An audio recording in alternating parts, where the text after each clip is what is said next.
आप सबको जय मसीह की और सबको नया साल मुबारक हो। प्रभु का धन्यवाद करते हैं कि एक बार फिर से प्रभु ने हमें अनुग्रह दिया कि हम सुबह की बरकत प्रोग्राम को फिर से शुरू करें। आज से हम प्रभु के अनुग्रह से सुबह की बरकत प्रोग्राम को लगातार डालते रहेंगे और मेरी ओर से आत्मिक परिवार की ओर से, आत्मिक परिवार मैं इसलिए इस्तेमाल कर रहा हूं क्योंकि आप जितने भी हमारे इस प्रोग्राम को सुनते हैं, उसमें सहयोग देते हैं, हम सब मिलकर आत्मिक परिवार हैं। लगातार आप हमारे लिए प्रार्थना करते रहें जैसे हम आप सबके लिए प्रार्थना करते रहे हैं और प्रार्थना करते रहेंगे।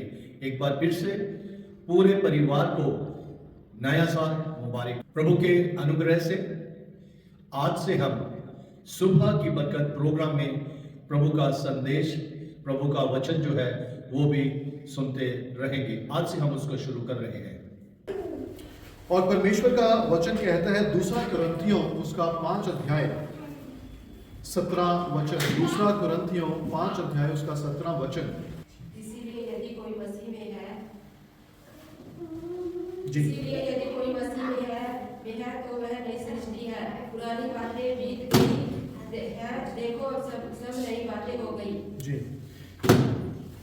इसलिए जो कोई मसीह में है वह नई सृष्टि है। जो कोई मसीह में है, जो कोई यीशु मसीह में है, जिस किसी ने यीशु मसीह को अपना उद्धारकर्ता ग्रहण किया है, जिस किसी ने यीशु मसीह को अपना उद्धारकर्ता बनाया है, जिस किसी ने अपने आप को, अपने जीवन को परमेश्वर के हाथों में सौंपा है, वो क्या है? नई सृष्टि। अगर हम उत्पत्ति की किताब में जाएं और वहां देखेंगे जब परमेश्वर ने सृष्टि को बनाया, इस संसार को बनाया, 6 दिन में परमेश्वर ने संसार की रचना की।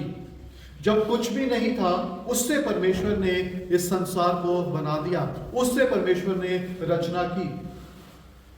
और वैसे ही परमेश्वर ने हमें, जब हम यीशु मसीह को हमारा उद्धारकर्ता ग्रहण करते हैं, तब परमेश्वर हमें नई सृष्टि बनाता है। तब परमेश्वर हमें एक नयापन देता है। और ये जो वचन है जहां से जो शुरू हुआ था, इसलिए पहला शब्द क्या है? जी, इसलिए। किस लिए? उसका जो जवाब हमें मिलता है वो अगर हम 14 वचन से पढ़ना शुरू करें, वहां हमें उसका जवाब मिलेगा। 14 वचन से पढ़ते हैं। क्योंकि मसीह का प्रेम हमें विश्व कर देता है, इसलिए कि हम ये समझते हैं कि जब एक सबके लिए मरा तो सब मर गए, और वह इस निमित्त सबके लिए मरा कि जो जीवित है वे आगे को अपने लिए ना जिए, परंतु उसके लिए जो उनके लिए मरा और फिर जी उठा। 16 वचन। अतः अब से हम किसी को शरीर के अनुसार ना समझे, यद्यपि हमने मसीह को भी शरीर के अनुसार जाना था, तो भी अब से उसको ऐसा नहीं जानेंगे। इसलिए जी, उसके बाद लिखता है, परमेश्वर का वचन कहता है, इसलिए जो कोई मसीह में है वह नई सृष्टि है। क्यों? क्योंकि यीशु मसीह हमारे लिए मारे गए, यीशु मसीह हमारे लिए मुर्दों में से जी उठे, यीशु मसीह ने हमें नया जीवन दिया। और आगे लिखा है कि अब यीशु मसीह जब मेरे लिए मारे गए, मुर्दों में से जी उठे, तो अब मैं अपने लिए नहीं जीता, मैं किसके लिए जीता हूं? परमेश्वर के लिए, यीशु मसीह के लिए मैं जीता हूं। इसका मतलब क्या है? इसका मतलब है कि जब दिन की शुरुआत होती है, उस समय से लेकर जब तक मैं सोता नहीं हूं, तो जो कुछ भी मैं करता हूं, जो कुछ भी मैं बोलता हूं, जो कुछ भी मैं देखता हूं, जो कुछ भी मैं सुनता हूं, वो सब किसके लिए करता हूं? यीशु मसीह के लिए, ताकि यीशु मसीह के नाम की महिमा हो।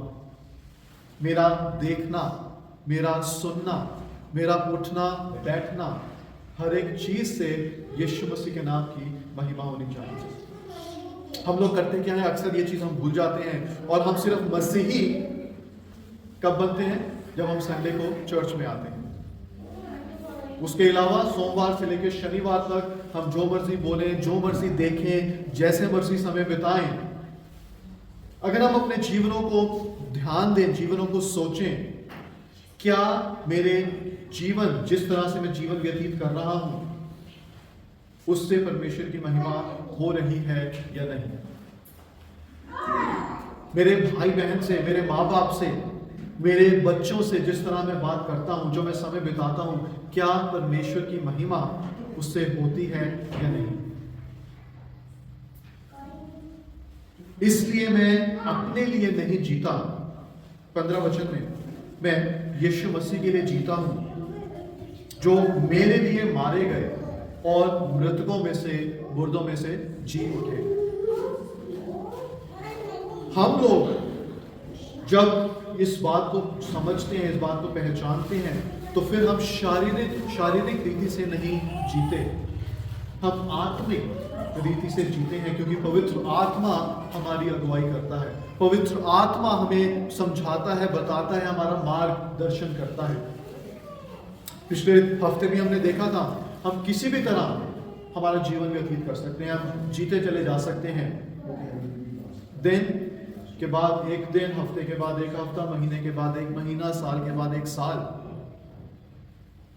लेकिन क्या हम एक नई सृष्टि के रूप में हम जी रहे हैं या नहीं? नई सृष्टि का अर्थ, जब परमेश्वर नई सृष्टि करता है तो परमेश्वर पुरानी बातों के ऊपर पेंट नहीं करता। परमेश्वर नई सृष्टि बनाता है, एक ऐसी सृष्टि जो परमेश्वर में परिपूर्ण है, एक ऐसी सृष्टि जो परमेश्वर में परिपक्व है, ऐसी सृष्टि जो परमेश्वर में बिल्कुल कायम है, जिस तरह से आदम और हवा थे। पुरानी चीजों के ऊपर परमेश्वर काम नहीं करता। इसका अर्थ ये नहीं है, अगर आप इस वचन को पढ़ें तो परमेश्वर का वचन कहते हैं जो यीशु मसीह में है वो नई सृष्टि है, नया निर्माण नहीं लिखा। नया निर्माण है कि हम पुरानी चीजों को जोड़ तोड़ के इधर उधर करके एक नया निर्माण करते हैं, एक नई इन्वेंशन करते हैं। लेकिन परमेश्वर का वचन कहता है कि परमेश्वर हमारे को एक नई सृष्टि बनाते हैं,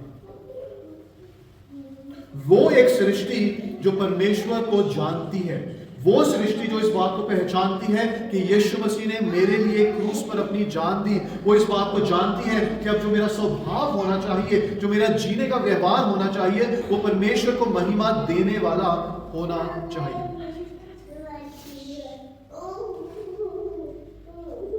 चर्च से निकलकर, कलीसिया से निकलकर, संडे को इस गिरजाघर से निकलकर हमारा व्यवहार कैसा रहता है? क्या हम एक नई सृष्टि के रूप में जी रहे हैं? और आज के दिन, जब दिसंबर 31 है, आज के दिन हमें यह फैसला लेना है कि मेरा आने वाला साल 2024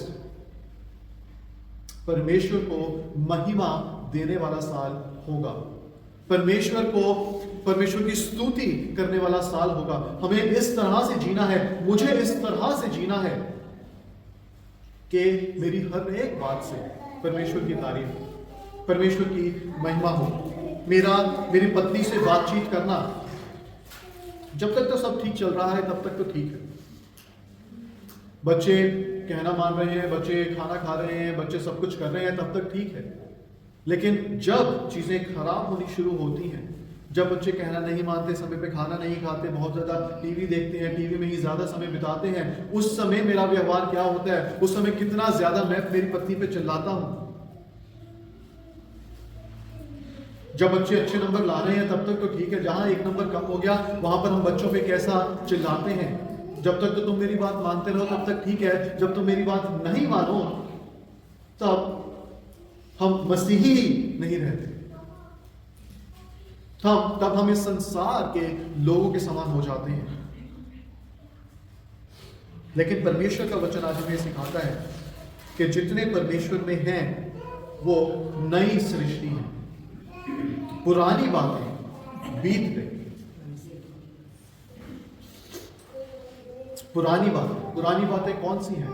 किस बारे में परमेश्वर बात कर रहा है? कौन सी पुरानी बात?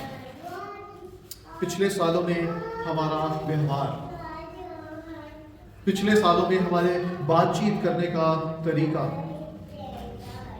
पिछले सालों में हमारे उठने बैठने का तरीका, पिछले सालों में, पिछले महीनों में, पिछले साल में 2023 में जिस तरह से हम समय बिताते थे, जब भी हमारे पास फ्री टाइम होता था वो समय हमारा बिताना। और परमेश्वर का वचन कहता है कि जब यीशु मसीह क्रूस पर चढ़ गए, हमारे लिए मारे गए, तो ये जो सारी पुरानी बातें हैं वो क्रूस पर लेकर परमेश्वर ने उसको बलिदान कर दिया, उस पर क्रूस पर चढ़ा दिया।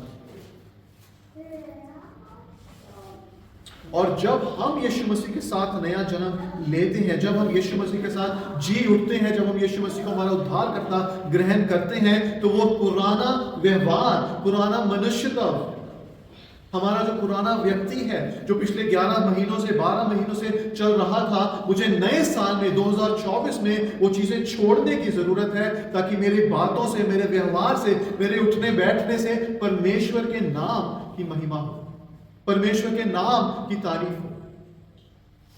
अब हम अगर सोचें, जनवरी, फरवरी, मार्च, अप्रैल, मई, जून, दिसंबर का महीना निकल गया, मेरी कौन सी ऐसी बात हो सकती है जिससे इन 12 महीनों में 2023 में परमेश्वर को महिमा ना मिली हो?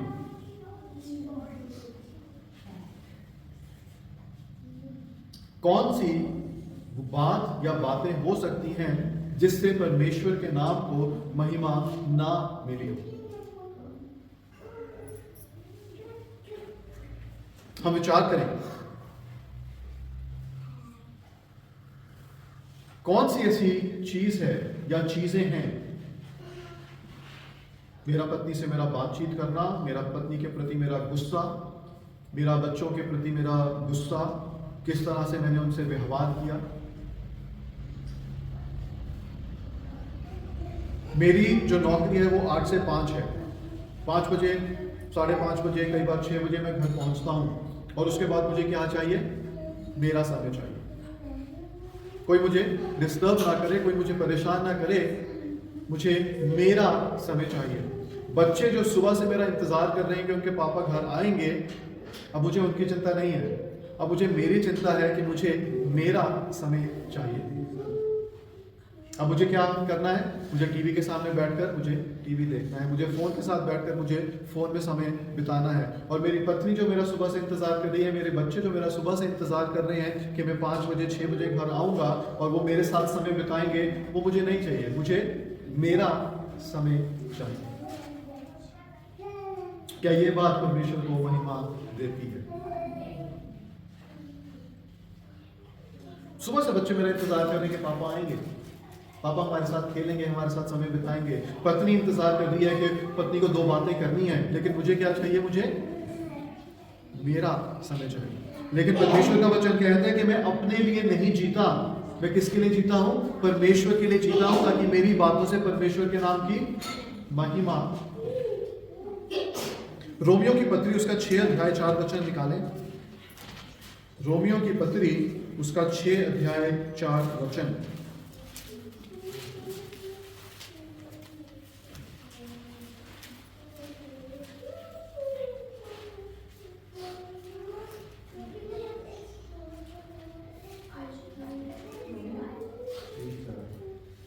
सो उस मृत्यु का बपतिस्मा पाने से हम उसके साथ गाड़े गए, ताकि जैसे मसीह पिता की महिमा के द्वारा मरे हुओं में से जिलाया गया, वैसे ही हम भी नए जीवन की सी चाल चलें। जी, 2024 में मुझे क्या करने की जरूरत है? यीशु मसीह की सी चाल चलने की जरूरत है। उस नया जीवन को प्रस्तुत करना, उस जीवन को, नया जीवन जो परमेश्वर ने मुझे दिया है अपनी मृत्यु से, अपने पुनरुत्थान से, वो नया जीवन मुझे दिखाने की जरूरत है। वो जीवन, नया जीवन मुझे प्रस्तुत करने की जरूरत है। जब मैं 6 बजे घर आता हूं तो मुझे मेरे बच्चों के साथ समय बिताने की जरूरत है, मेरी पत्नी के साथ समय बिताने की जरूरत है, मेरी पत्नी के साथ हाथ बिताने की जरूरत है। मेरे दोनों बच्चे होम स्कूलिंग करते हैं, घर में पढ़ाई करते हैं। मेरी पत्नी जो है डैफ्नी, वो उनको पढ़ाती हैं। अब मैं अगर ये सोचूं कि भाई मुझे 6 बजे घर जाकर मुझे मेरा समय चाहिए, तो मेरी पत्नी को भी उनका समय चाहिए, क्योंकि वो 24 घंटे सुबह से लेकर शाम तक बच्चों के साथ हैं। उनका समय कहां गया? और मेरे बच्चे ऐसे हैं, वो सुबह एक बार उठते हैं तो सोते नहीं है शाम तक।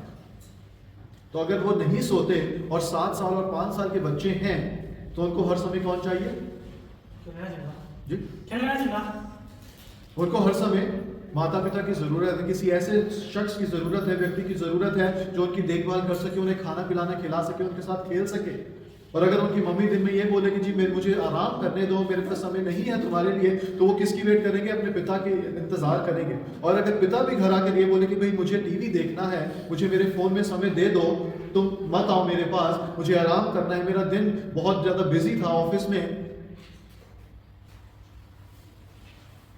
तो ये नया जीवन जो परमेश्वर ने हमें दिया है, जो आजादी का, जो आनंद का जीवन दिया है, वो नहीं होगा।